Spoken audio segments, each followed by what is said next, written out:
Good evening and welcome to the Business Day. I'm Andrea Chisholm. Private sector companies are being given a lifeline through new financing from the Inter-American Development Bank (IDB).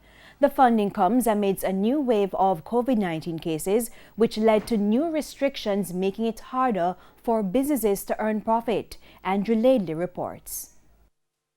COVID-19 cases are rising, and for some businesses, it's like a dreaded deja vu. The business community is worried they may have to wait longer to realize the economic recovery they hoped for. This as renewed public health concerns create new problems for economic activity across the island.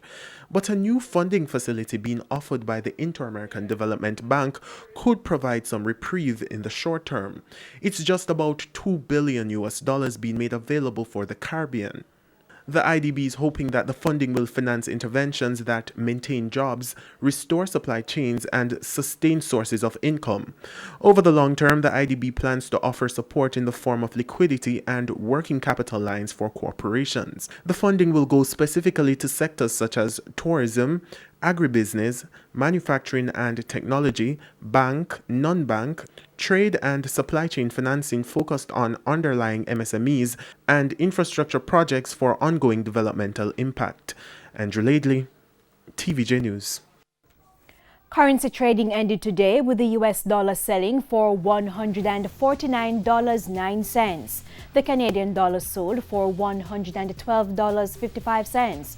The pound sterling is going for $194.86, while the euro closed at $177.07.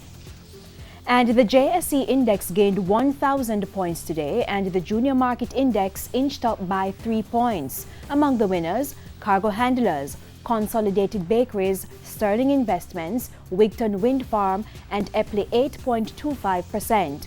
On the losing side were Community and Workers of Jamaica Cooperative Credit Union Deferred Shares, AMG Packaging and Paper, Epley, Knutsford Express Services, and 1834 Investments. And that's it for the Business Day. I'm Andrea Chisholm. Good evening.